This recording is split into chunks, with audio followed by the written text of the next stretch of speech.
So the demons, they finally got a taste of what they've been doing to humanity, the children. When they took down one of the demons in this chapter, and he ran quickly over to her and then cried, saying no, it shows that once again, demons and humans, they're not really that different. I mean, in terms of their outer appearance, they're different, but deep down, they also care about others. It's shown clearly in this chapter that these two demons, they were like a couple, and he cared deeply for her when she died. And so they finally have experienced the pain of loss, losing a loved one. And I do wonder if this is going to be a wake-up call for that demon. I wonder if he's going to realize what he has been doing, or if he's going to get in a frenzy, a rage, and go after the children. One of those two things are possibly going to happen. But whatever the case may be, though, it's fascinating to see how the demons were acting very much like how the children have been acting throughout the series when some of them were being hunted down. It's also, once again, another parallel to last chapter when we saw another demon, get taken down and all that.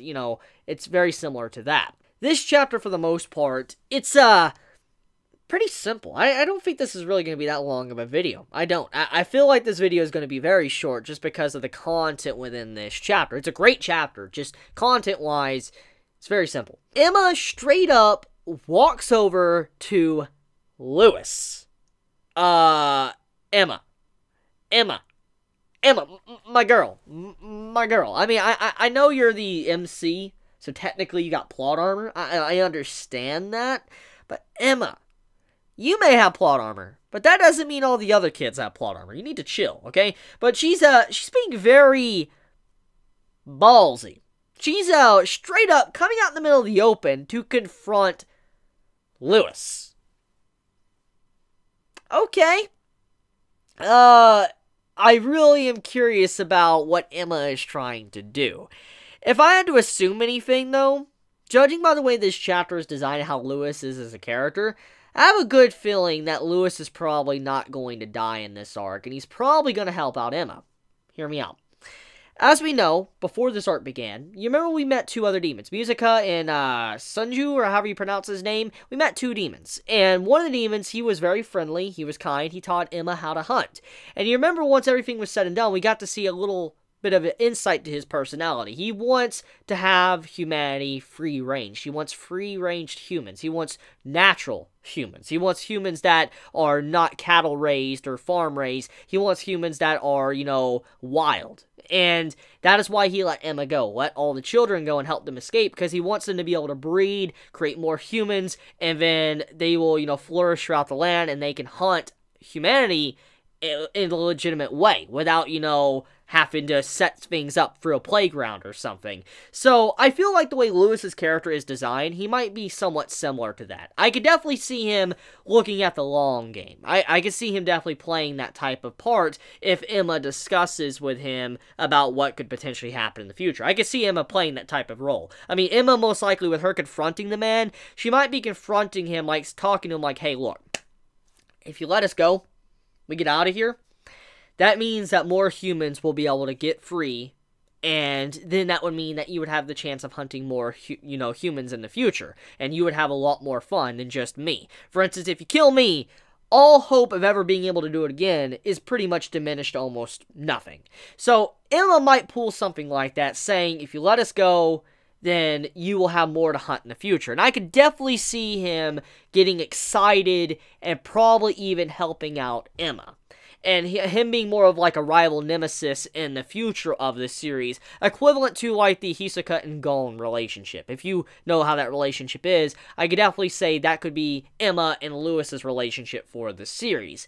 Now, I don't believe that, this series is going to be going on for 300 or so chapters, because it's very apparent that the writer already has everything planned out, and it's definitely not going to be an extremely long series.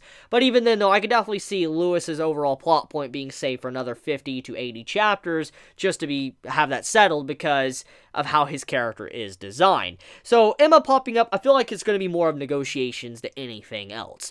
So moving on, the beginning of the chapter, we get to see how the two demons in latex, they're trying to figure out what the children are doing. What is their objective with laying down these strings all around the forest? They're like, is it a trap? Are they a bluff? They're like, if it's a bluff, then it's incredibly foolish. And you have the inner monologue from the children saying, like, all these traps are happening and all that, you know, how there's arrows coming and stuff. Obviously, they're going to be able to handle this like it's nothing. They're going to be able to deal with it, you know, dodge it and all that because they're very skilled. They have a lot of strength. These traps are not going to do much to them at all. But the thing is the way they design the traps is to lead the demons over to the children in a certain way to where they'll be in position to be able to fire at the demons as soon as they come around a corner.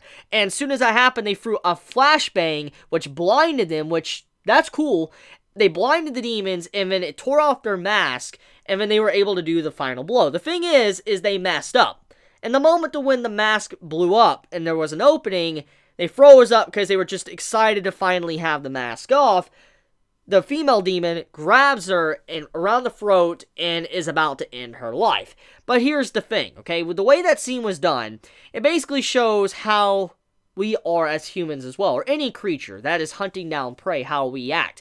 When we're at the moment of about to end something's life, we're hunting something down, we're about to take it down, we get greedy for that kill. It's equivalent to a game, actually. Think about a game, okay? I know for a fact, me playing video games and stuff, I get greedy for a kill. And I believe everybody can agree with me. If you played video games, and you've ever played like a competitive game, then you can agree that you sometimes do get greedy to get a kill, that extra point. And I feel like that's kind of the equivalent of this. Basically, the demons, right before they're about to, you know, go in and kill someone, they get greedy, and they want that. So all their attention focuses on this one point, and everything else that's going on around them, they no longer think about anything. They don't think about any incoming obstacles out of nowhere. They just look at their prey because they're narrowed in. They get tunnel vision. And so, that's what they used against the demon in this chapter. The demon had tunnel vision for the girl, and then a sniper shot came from the side. Bow. Dead. Instantly. And the way that was done, it's just like, that's kind of how games are. Because I know there's many times when people get greedy, they're cherishing, like, their kill. Like, you know, let's take Fortnite, for example, okay? If you play Fortnite, you might have heard about it. Basically, someone, you know, downs someone on the ground, they're crawling and all that, and they're getting tunnel vision, they're about to get that kill. But before they do, they decide to dance on top of that person. They start doing dances, and when they get shot, they die, and when the dude gets back up. That's kind of the equivalent of this. Basically, the demon messed up. Got greedy for a kill, got destroyed for it. So it shows that humanity and the demons, they're really not that different at the end of the day. Well, we know now that there's different genders. We know that they definitely mourn each other if one dies. We do know that there can be fathers and fathers, mothers, daughters, and sons, because, you know, how it was stated by the rich boy. And we also know that they're not like a hive mind, so they have their own viewpoint, their own, you know, consciousness, like a, you know, a human, and that means that there's politics, different governments, and stuff like that, religions. So at the end of the day, demons and humans, they're not that different. And I feel like one of the big things about this series, when everything is said and done, probably one of the big objectives is probably some coexistence between the two species, because of just how they're very similar.